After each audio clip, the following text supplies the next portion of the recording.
What's up? It's your boy Trey. Thanks for tuning in to the Cocktail 615. What's up, y'all? It's the Cocktail 615. It's your boy Trey. Hey, it's 2020, man.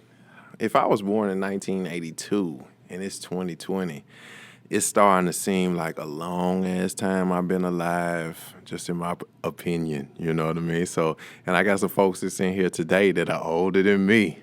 So, they feel that way sometimes, too. I want to thank everybody for tuning in to the show today. We got a good one. We got my pops and Reverend Joe in. We missing Herb today for the wine and word, but one monkey don't stop no show. So we here today. How y'all doing? Doing fine. We're doing great. fine. And thanks for having us back. Oh yeah. Hey, y'all family. And I'm in need of valuable content. Have mercy. My. Right. So I expect your A games tonight. Okay. To help me through this, the Cocktail 615 with your boy Trey. But no, I got a question for you, Pops. Yes. What is your earliest memory regarding race? My earliest memory goes back to when I was, in elementary school, and This would have been 1957, 58. Jesus. Petty. Okay. Okay, boomer. Yeah, 57, 58. There was an expression that was, at that time we were trying to really struggle with what we were calling people of color. If you call somebody black in 1958, that was a derogatory term. You didn't want to be called black. And so there were people around, and I was listening to certain parts of the conversation, particularly when we got around 60, because they were going to have boycotts within the city. But none of those things really impacted me until I got to probably around 61, 62, and my father had bought a farm in Ashland City, and we were going to we hadn't gotten the washing machine down on the farm, and so we were going to the laundromat to do our laundry. And when we were going in, and my mother, had me helping her get the laundry out, and when I was going out, I said, Mama, I'll take this basket into this one because in this side, because it's got hot water. She said, what are you talking about? I said, this one has hot water, and the basket you need to take it out because that one's got cold water. And she said, boy, what are you talking about? I said, look, this door says whites only, and that one says color. And so when we were helping my mother do the laundry, we washed the white clothes in hot water. And so she said, son, that's not what that meant. And I said, what do you mean? She said, no, this laundromat is for people like us, and the other is for a laundromat for white people. And I was like, no, we can't use this laundromat because that's not, it's going to take the same dime. It was a dime doing then. I said, it's going to take the same, and we can't do that. And then I began to realize how sheltered I had been. Most of my life had been I was 10. And I had... For I recognized that I was not welcome in places that people, and that was because we went to Ashland City. Before then, all of my life took place in a 2-mile radius of my house. And so I went to church with black folks. We didn't go downtown to go shopping. We had a theater that was in our community. So it wasn't until we went to Ashland City, and I remember one time we stopped at a service station, and my sister wanted to use the bathroom, and they said, no, you have to go behind the building. And it wasn't until that exposure that I began to realize what people thought about me because of the color of my skin. Yeah, man. I don't know, man. I don't know if I could have survived just, being born in 1982 as opposed to 1952. That's a 30-year difference. Like, I don't consider myself a militant Negro, but I don't know what my psyche would have been back then. Like, Well, eventually my psyche started because then I started talking to cousins who were involved in the sit-ins, and I had older cousins who were in New York. And Trey, quite honestly, I really, and Joanne, I really did not put all of it into context until I started going to school with white students. And then it dawned on me, when we went on vacation, we always went north. I'm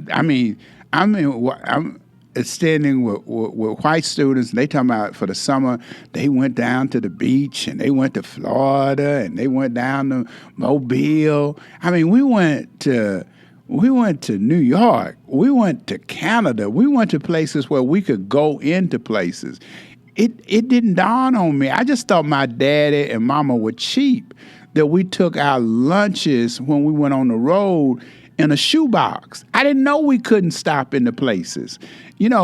When we told my daddy we had to use the bathroom, he just pulled over on the side of the road and you peed on the. I did not know we could not go. And so it wasn't until I started becoming a teenager and I started interacting with older cousins that they began to tell me that certain folk didn't like me because of the color of my skin or how they perceived me. So really, it was really my teenage years where it began to sink in. Because, they were.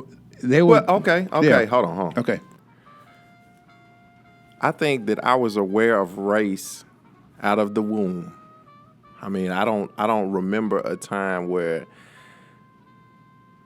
I wasn't programmed to know that, hey, I'm black, that child is white. There's some difference between us just based on skin color. And now I would say it on a recording. Maybe I was programmed differently by my parents, by you and my mama, to look at everything in terms of the head side and the tail side of a coin. And most of the time, you the ass, son. Just because you black. That's the only way that I can really put it to make it make sense. Like, I've always been aware of the difference between white folks and black folks. Yes, and I think that is because that's how we did program you and ask the question. I remember when you left going from and went to start going to a magnet school. And you asking me one time, Daddy, is everything always about race? And I said, yeah, everything is always about race. Everything is about race. Jesus, listen. If y'all want to know why I be talking about white folks so much, man, ask my pops. Hey, Reverend Joe, let me ask you this. I got a question for you. What was the title of the first sermon that you preached? The first sermon I preached was entitled Possessing the Secret of Joy. And where were you in a mental capacity, if you don't mind me asking? Meaning, I'll break it down. How old were you at that time? I was 20. It was 1991, 92. 92. So, I don't know. I'm 50 now. Yeah. I don't know. No. I can't do math. Here we go. With that, though, is that a different Reverend Joe than what I see before me today? Meaning in a mental capacity. In a mental capacity, probably not. Oh. So, the thoughts were there. my language was maybe not as exact or as Okay. sophisticated Oh, Jesus. as it might be Yeah. in 2020. Right. Right? But I think all of the content, the ideas, was still Okay. very much me. So at that time, you weren't a lectionary pastor. You didn't follow that type of doctrine in figuring out sermons and all. Actually, I did Oh. because of the congregation that I was attached to. Okay, so this was something that you looked in your calendar and saw. What was it from? Well, no, that particular passage though was not the lectionary. Okay. So this was my time, like what Baptists call their trial sermon. Ooh. So, so Okay. you get to pick, you tell your story. So this was my story, and it was from Genesis. Oh. And it was the story of Hagar and Sarah, and how when Hagar found out that she was pregnant, and the Bible says that her esteem was lowered in Sarah's eyes because Hagar was like, I'm pregnant, I'm about to have Abraham's baby, and so Sarah treats her harshly and sends her away. And so I was talking about the privilege that Sarah had to do that. And she's pissed off at Abraham, because, you done got my maid pregnant and, and I can't have children. And, Sarah's all in her feelings. And rather than kind of share the space with this other woman, she looks down on her. Esteem is lower.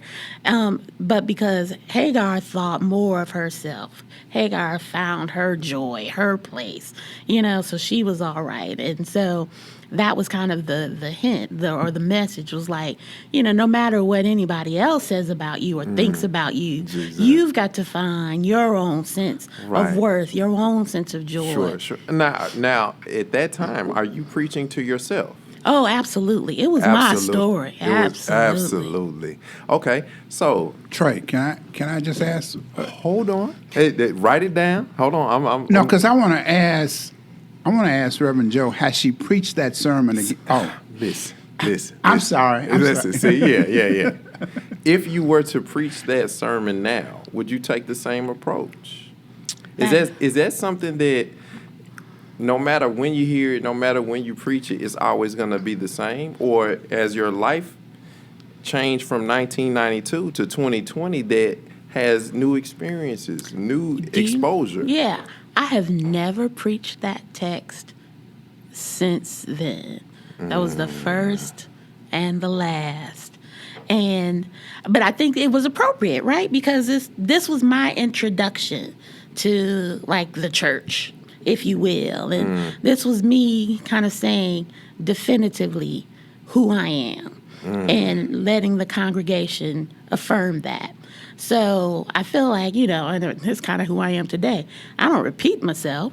I am who I am. My statement is what it is, Right. so I don't need to revisit that. Okay. All right. Yeah, that's a done deal. That's a wrap in the book. Okay, Pops, you want to kind of piggyback off that, or you no, good? I was just interested whether or not whether she had preached it again or not. Okay. Hey, it's the Cocktail 615. We are going to go to our next segment. Hey, stay. Have total control over your home no matter where you are in the world.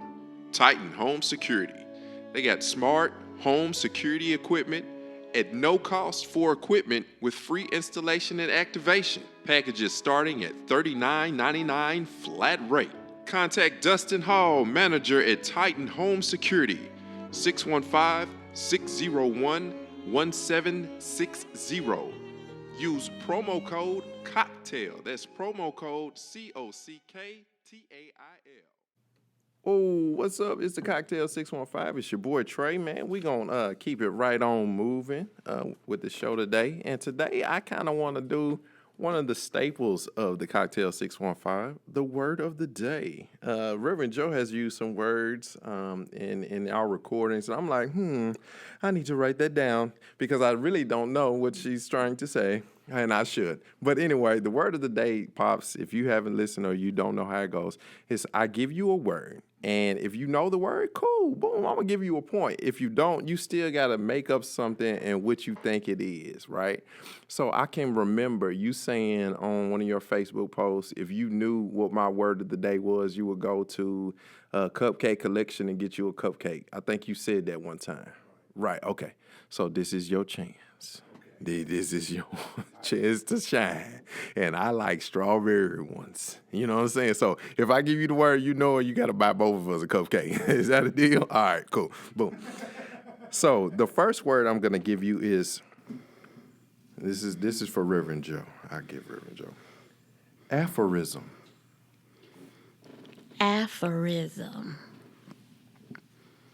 And I'll give you, this is a noun. Aphorism. I'll spell it for you. APHORISM. Aphorism. So, I don't know. It's a noun. It's So a noun. It's a I'm person, gonna place, a say thing, or idea. it's some sort of statement. Okay. Ooh. Man. 5, I know that's 3. a not typical statement. A not typical statement. Okay. Aphorism. Noun. A belief or instructive saying, as in, a hard head makes a soft ass, is an aphorism that I heard through my childhood. Okay, I wasn't far off. Right. No. I was in the neighborhood. So would you say a psalm is an aphorism? It certainly could be. It certainly could be. So what I want you to do, Reverend Joe, because I know that you are very capable, incorporate that in your everyday language. Pull that out of your memory banks and stump somebody when you say aphorism. Yeah. Yeah. That's what word of the day is for. I want to Yeah. give you nuggets that are already out there. To that use you it can in real live life. And use it in aphorism. Pops, your Yes. word of the day is wangle. Wangle. Wangle.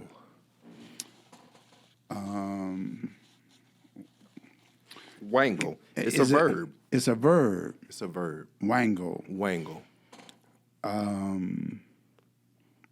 It's what an old man does when he goes to the bathroom. I was like, it sounds dirty. No. But that And is he's trying to get them last few drops. He said he got a wangle wangle in. it. But you know what? That is almost correct in the way that you use it in the sentence. Wangle. To resort to trickery. Have mercy. Hold on. To adjust or manipulate for personal or fraudulent ends. To make or get by devious means. He wangled an invitation into the party. Oh, okay. To wangle. That's a good one. That's portable. Yeah. That's portable. Man, were you wangling me? You. Yeah. So y'all try to incorporate those two words, wangle and aphorism. So aphorism is something that we've all used. Oh, a bird is worth like a hand in the bush, or it's colder than a witch's titty. All of those are aphorisms. Okay. And so if you didn't know what those were, now you know. Aphorism. Okay? And I'll go back to Reverend Joe. Exoteric. Exoteric. Exoteric. It's an adjective. An adjective. Teric is like ground or earth, right? Or terran. Come on, work this whole thing on now. Use my phonics, so yeah. my content, my content, conflict. right, yeah. Exoteric. Like above ground? Outside the ground? Okay. No, not exactly. Suitable to be imparted to the public. Oh, shareable. Belonging to the outer or less initiate circle. Relating to the outside. Okay. So stuff like public we could share. Right. Mainstream Judaism is primarily an exoteric or outwardly oriented religion with a focus on reason, philosophy, and ethics. Exoteric. Like the public sorority meeting, Right. as Right. opposed to the closed meeting. Exactly. There we go. So those are three words that I know Pops might use them, and he might use them the wrong way. He might use an adjective as a noun, but Reverend Joe gonna put that all the way together, and I'm gonna hear about it. So that's the word of the day. It's a Cocktail 615. Stay tuned. Visit Key DJ Customs on Facebook for all of your custom piece needs. I'm pretty sure if you hit her up and she can't do it, she'll find a way to do it so she can meet all of your needs. You can get a shirt starting at $20, glasses starting at $10. Email KEDJ1989@gmail.com. Oh, yeah. It's the Cocktail 615. It's your boy Trey, and we are now with the Wine and Word segment of our show today. Where are we coming from today, Pops? The selected reading for us today comes from the book of Psalms, Psalms 27th, and it's just one verse, and it is the first verse. It says, "The Lord is my light and my salvation. Shall I fear anyone? The Lord is a fortress protecting my life.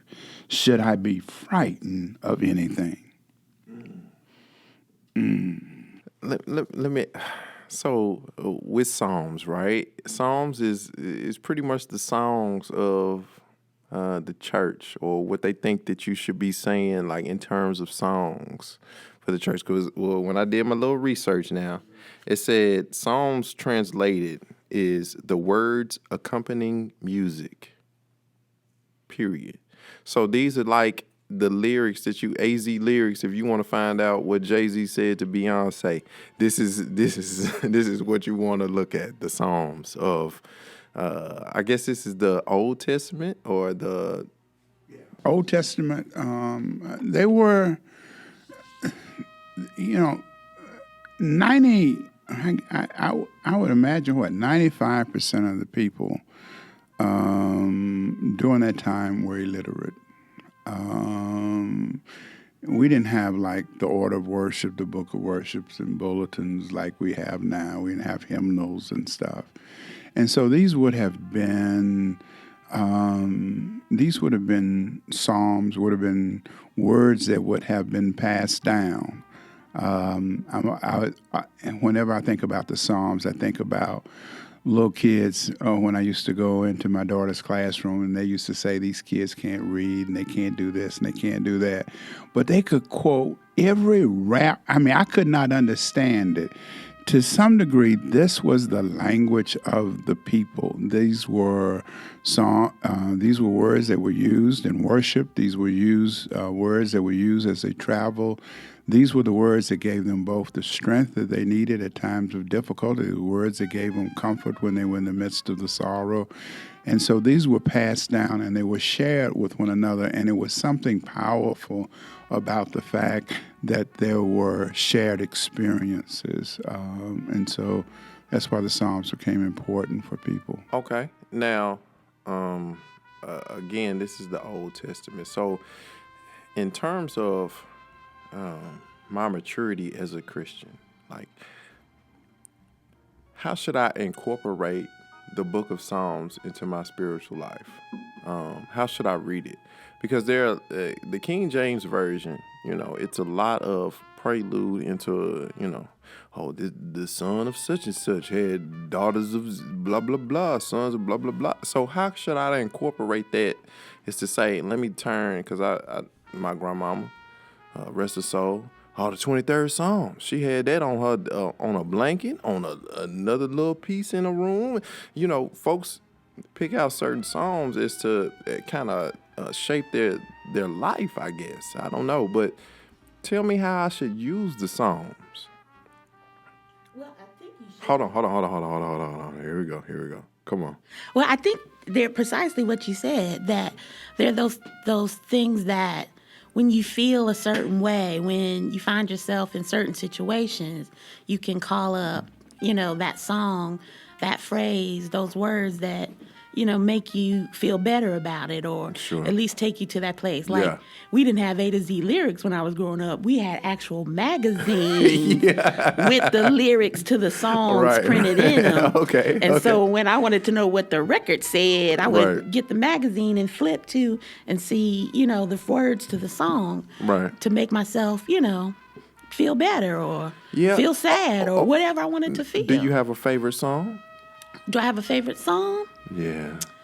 I would have to say it's probably Psalm 34. Okay, you don't have to say that you know it by heart or not, but I'm gonna write that down because I like to read those, because to me, if you read it like it's a song or a chant, like a fraternity hymn or a chant, it makes you get that feeling of being proud, like I'm saying it as an allegiance. Oh yeah, it's definitely like my hype psalm, if you will. Right.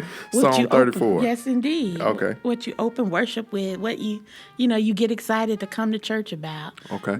It's the bless the Lord, oh my soul one. Yeah. Okay. And magnify the Lord with me. Yeah. It's Okay, that so one. you spitting lyrics over this That's thing. right. Okay, I I'm picked the that hype up. man. I'm the hype man. Okay. So, in reference to, I don't know. In reference to the New Testament, where does the Book of Psalms lie in the Bible? Like, how many books are there before Psalms or after Psalms before you get to the New Testament? Do you know? I don't know.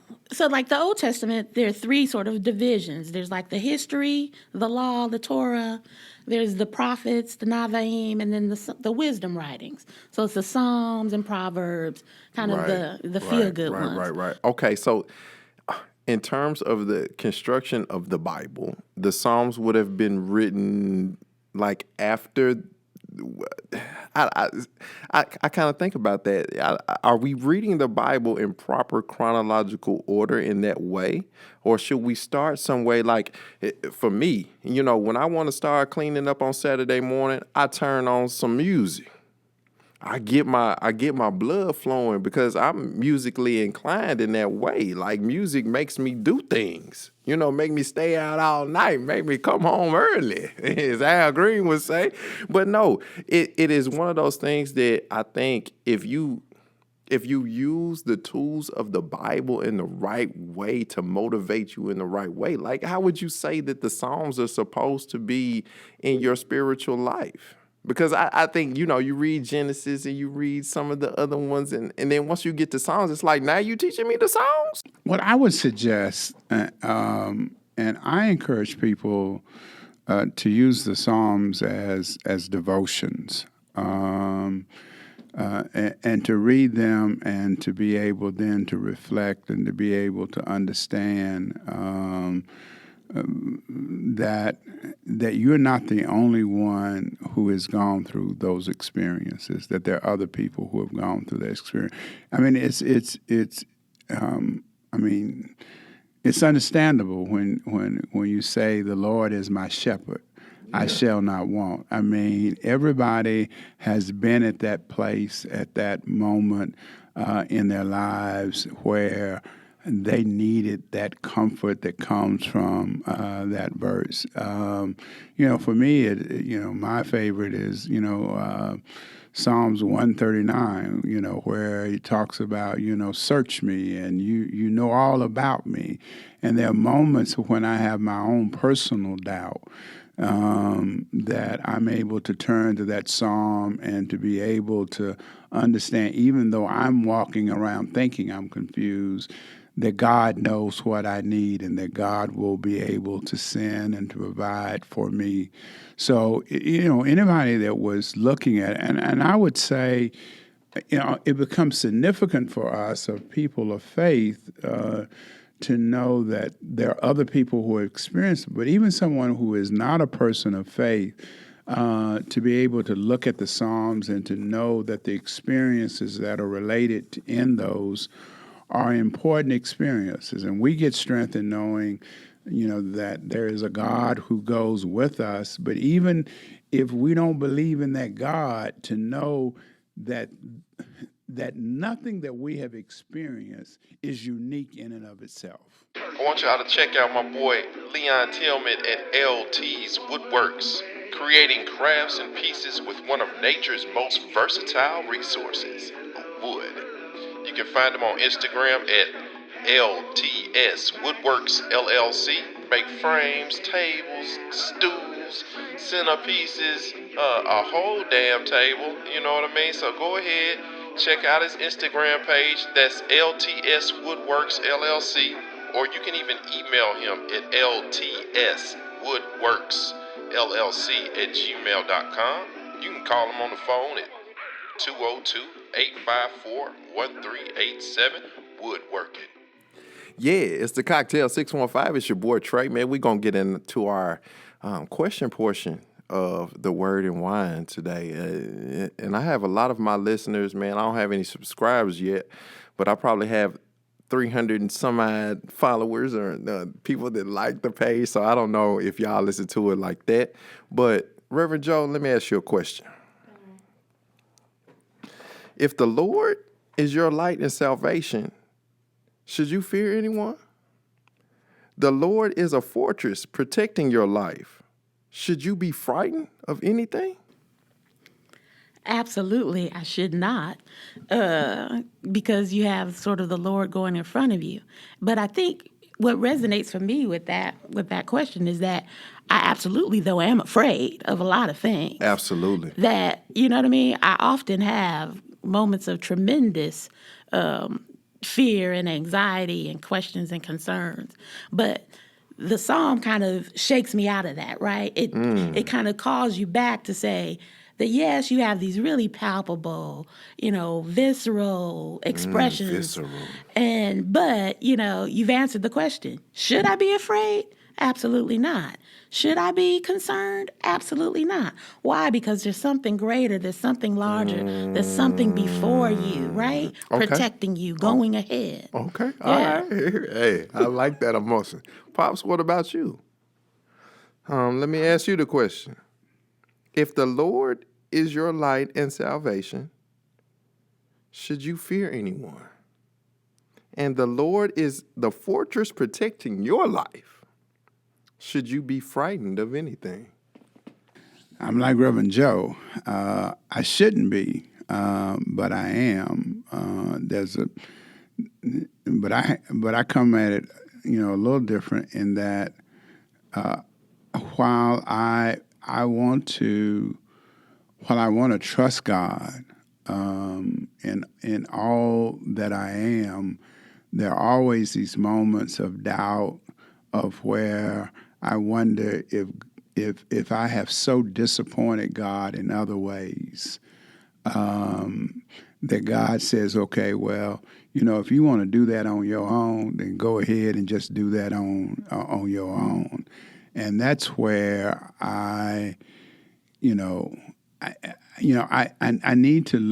got to learn how to once again trust God in everything. I only want to trust God in the things that I know I can't do. And I want to do the things that I want to handle it my way. And then when it doesn't come out, then I want to go back and then I want to say, well, okay, oh God, I trust you and I want you to be my light and my salvation, and I'm always fearful of God saying, wait a minute, why you come to me now? Why aren't you? I told you to go ahead and step out there on faith. It kind of reminds me, and I know this is kind of a detour, but when I read this passage, I'm always reminded of that joke, where the Jesus and Peter are out on the boat, and Jesus jumps out, and he's running, going across the water, and then Peter jumps out, and as soon as Peter jumps out, Peter sinks down to the bottom, and then gets back on, and they say, "Oh, Peter, you don't have any faith." Jesus gets out, and he runs out once again, and Peter jumps out, and then finally somebody says to Jesus, "Look, you need to tell Peter where the rocks are that you stepping on." I mean, and that's kind of where I am am with that with this passage of, you know, it is so easy to say I trust when things are going well. And the Lord has made a way, but when I'm slipping and I'm falling, and then I keep wondering, you know, has God, in particular when I know that there's so much else is going on in the world, that, you know, I sometimes get to that place of where I wonder if I have so disappointed God in some of the choices that I made, that God has just said, you know, look, you know, you didn't follow the light when I gave it to you. Now why you want the light now? Right, right. You know, when I read this, it's like, as a man, you know, as a black man, I'm not afraid of many things, right? My fear, you know, quickly turns to apprehension because a lot of people don't know what that means. It means pretty much the same thing. And with that, and reading this passage, it's, do I believe that God will protect me in all circumstances, or do I need that big 40 cal in my glove box to protect me? You know what I mean? Like, how do you use your faith as a badge of courage? Like, and people will recognize that, and you okay with the outcome. Like, I don't think, and just hearing you all correctly, you all don't really use your Christianity in the way that this psalm suggests. I mean, it's true. It's true. Like, if you own a firearm, and I know Pops does, I don't know Reverend Joe, you know what I'm saying? But if you have some type of projectile weapon, some type of mace, some type of blade, then how is that not within the realm of this psalm? And saying, if you are a faithful follower of Jesus Christ, or you are a faithful follower of the Word of God, like, how do you? And so it made me really put into context in my own life. Like, yeah, I say I ain't scared of nobody but God, but that's not what this psalm says. It's like, you know, I'm gonna protect you. I'm going. Do I really believe that?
Hey, remember you said that.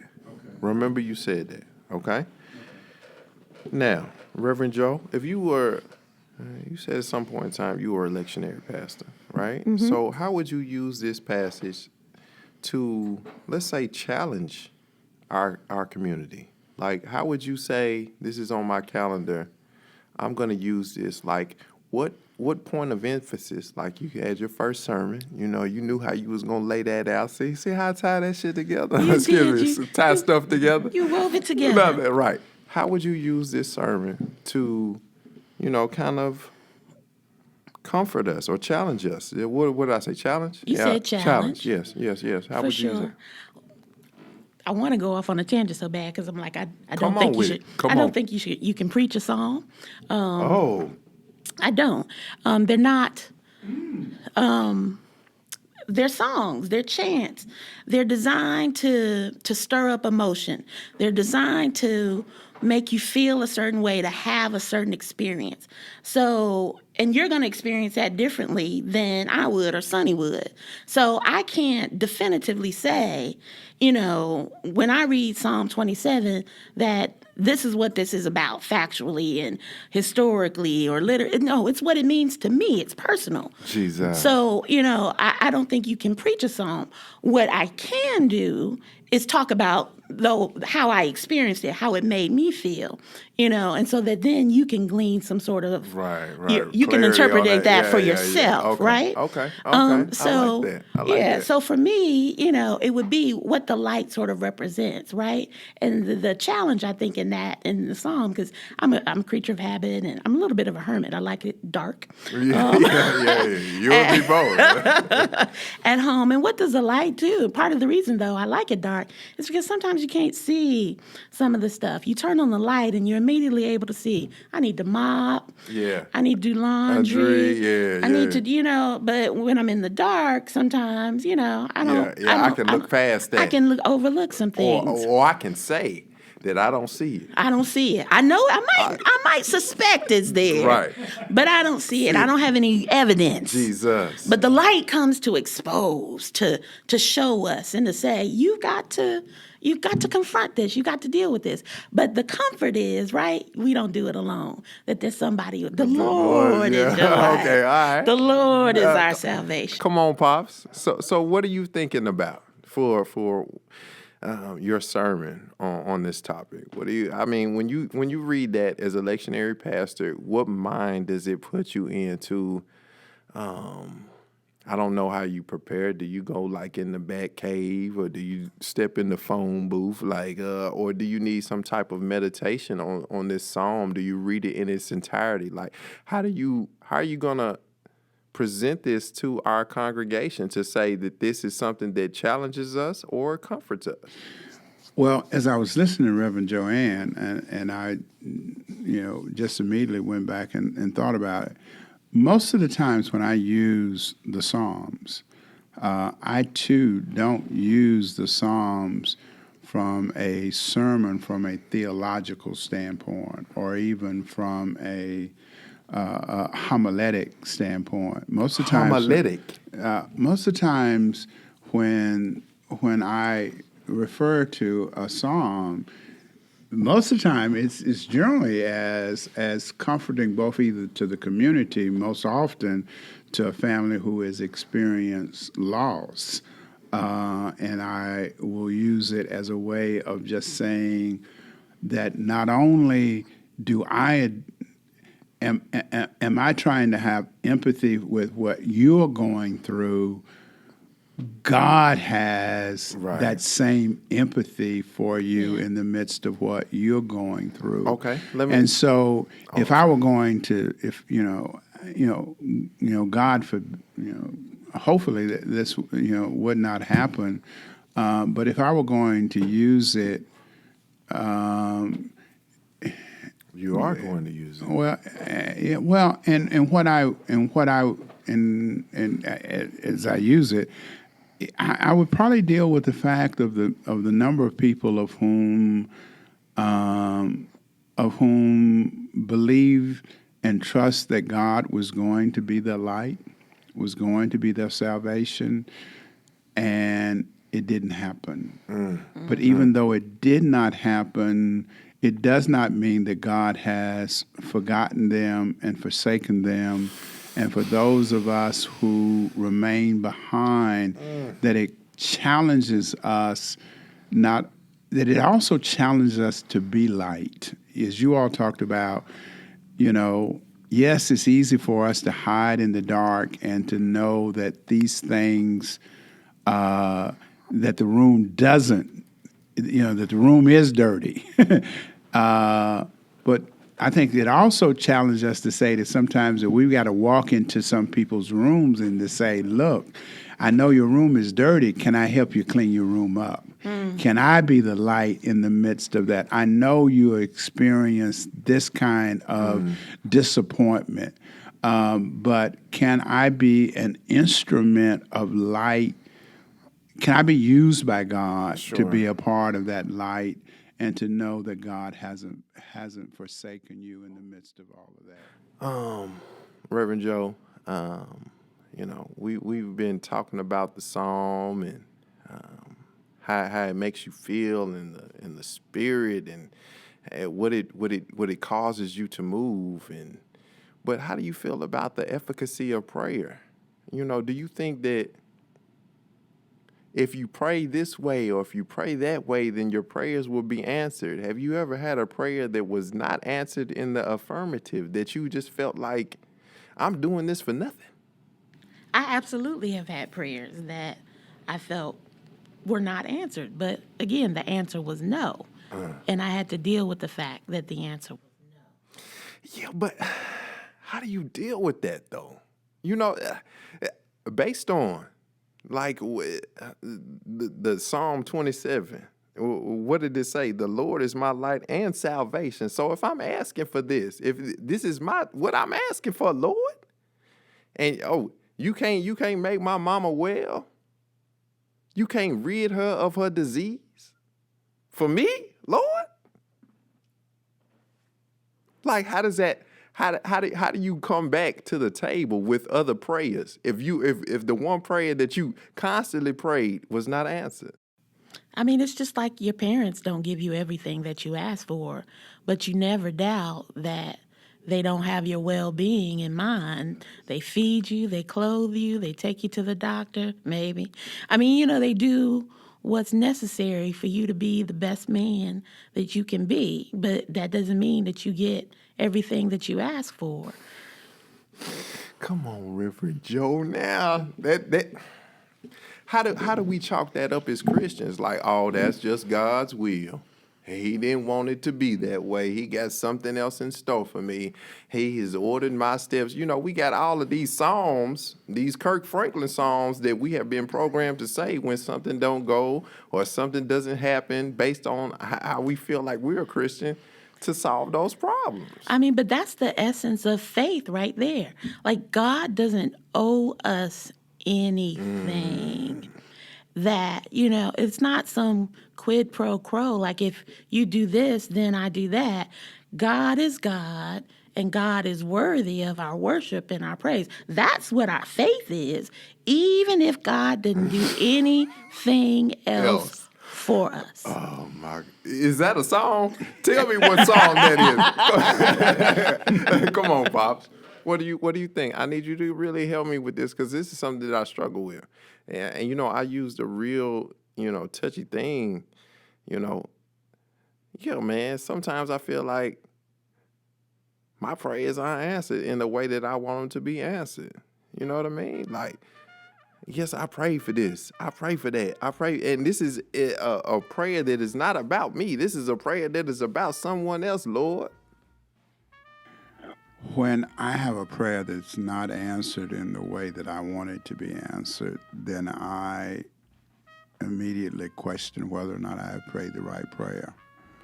And whenever I find myself in that situation, and I would have to say that the majority, Reverend Joanne, the majority of my prayers that I pray in that private room when you go into that place are not answered.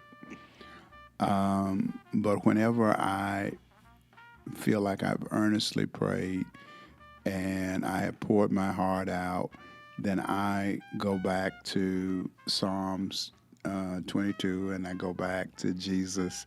When Jesus prayed and said, Lord, said, God, remove this cup, from me. Now, I figure if Jesus did not have a prayer answered, then I don't have no gripe to say, look, my prayer did not get answered. But, I mean, when you say that, yes. When you say that, how should I have faith in that prayer is transformative? I mean, how do you fix someone to say, okay, we're gonna give you prayer cards. I want you to pray for this person, and then at the next Sunday, this person is dead after I done prayed for him all week. Like, how does that make me want to be involved in prayer? Well, hopefully we've never had any prayer cards that said pray for that particular thing. And most of my prayer life is that I say, and I encourage people who are in this community is to say, God, use me how you want me to be used by you, and open me up to how I can experience and be light and experience the light that you have for me, understanding that at times that we don't have a sense of a bigger picture to be able to put all of the things together. So you Now- saying prayer can't be quantified then? You can't put a stamp on it saying, "Hey, I know God, you heard me say this, right?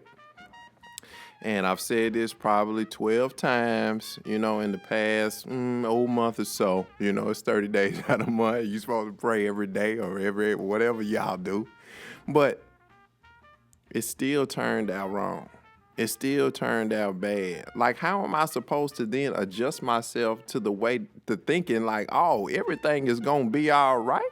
You need to just keep on praying like that. Well, I think because prayer brings the attention of saying that I've got to be involved, even though the outcomes might not be the outcomes that I want it to be. I can't see all of the situations, and I would have to say that for me, that learning experience of trusting God in the midst of that really for me became more evident when I and I hate just put it to this point, but when I had children, I wanted. I prayed for you and for Sonia, and I wanted things to be for you and Sonia, and I wanted things to be a certain way that I wanted them to be. But I also had to realize that in my praying that there was a course, there were actions, there was a course that was already set for you, that it wasn't about what I was asking for, that I had to trust that in the midst of all of the things that I was praying for, that God was in the midst of it. And even when it did not turn out the way that I wanted it to turn out, that ultimately it would turn out in a way of where God would get the glory for it. Now, Reverend Joe, let me ask you this, because I know you got something on the tip of your tongue. I hope you have here's a pen if you want to write it down. But no, does that make me want to pray more? Or is that like, oh, God got it? Well, I think that is the challenge, and that it really should, because I think we have a misunderstanding about what Tell me. prayer is. Yes, let's talk about what prayer is. We think prayer is this like Christmas list of I want, I need, please do, even if it's not for me. Right. Regardless, buy my mama this. Yes. Pay this light bill. Yeah. Do that. But prayer, what God desires most from us is relationship. And prayer is the conversation. It's just like when you're dating somebody and you go out and you're talking and you got to figure out their rhythm, their flow, how they think. The first time they say something crazy, you keep talking. You figure out how to, you don't just walk away. Well, it depends on how crazy it is. Yeah. But you keep talking, you get to know them, you figure out, okay, well, maybe I need to find a different approach, or let's have another conversation. You get to know, you build the relationship, so that then when you've advanced in your relationship, you get to a point where you might have to have a difficult conversation. You know how to start that thing. You already have anticipated what the objections are going to be. You know them intimately. Yeah. Well, I mean, okay, all right. So Pop sometimes when we in church, he'll do the congregational prayer, and then he'll say, and now let's pray the way the Lord taught us to pray. And then we'll all recite the Lord's Prayer after that. And the Lord's Prayer really, and I'm just being honest, it doesn't lead you to anywhere. It's just, if I can sum it up in a couple of words it's like, your will be done. If instead of having all of these elaborate prayers over Thanksgiving dinner and, you want to pray over somebody when their family is, bereavement or death and all of that, your will be done. That can end it right there.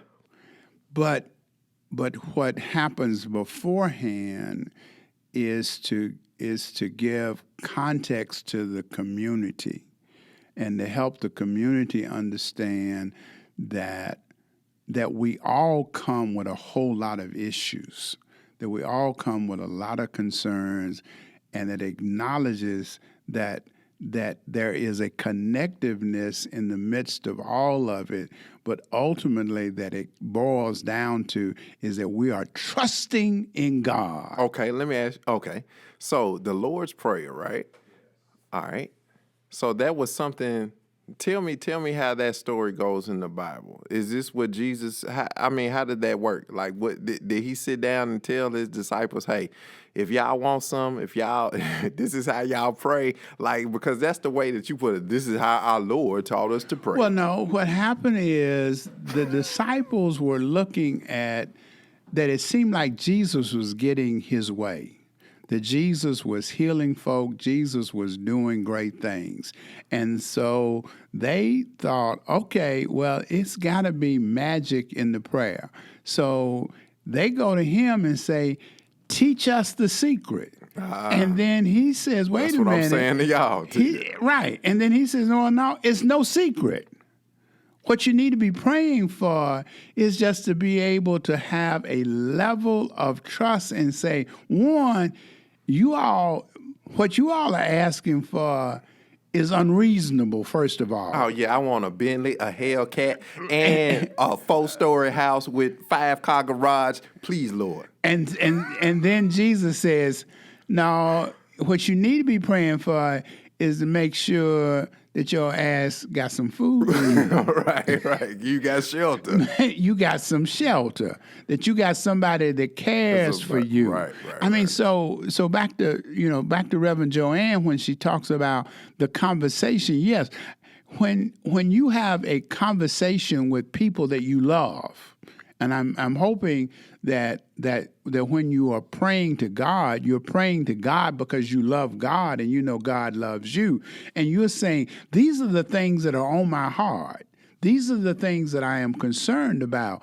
Now, that may not mean that all of those things get worked out. You might have come to me as my son and said, Daddy, I want to get into Harvard. And I might have been able to pray, oh, Lord, let Trey into Harvard. But then when I realized that ain't gonna happen because I didn't tell Trey to stay home and study and study his SAT on the night when I said, well, you can go on out and enjoy your friends, because what ultimately is going to matter is your relationship with the people that you're in community with, and that is more powerful for you to be able to do those things.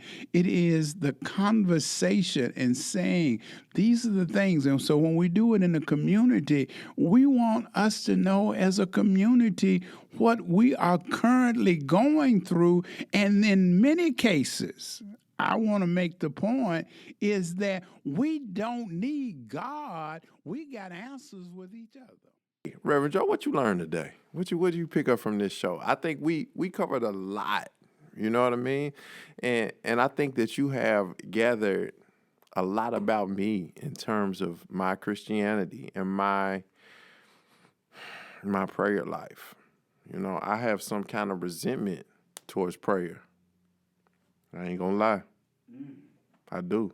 It's like, yes, I'd rather pray the Lord's Prayer than to ask them for something specific. It's like, what's the point? So what, and listen, I'm not saying that you go off on a tangent on that, but that's what I learned today. So what you learned? I learned that an aphorism. An aphorism. Joy comes in the morning. That's right. Yeah. Reaping may endure for a night. Right. But joy comes in the morning. I've learned that it's important to stay in the conversation. Yeah. No matter what. Yeah. What about you, Pops? I would second that. The conversation is important, and and there's power in the community of knowing that we all approach this idea of prayer. We all approach our understanding of what it means, and that Christ is our light and our salvation, and how we incorporate that in the context of community, and how,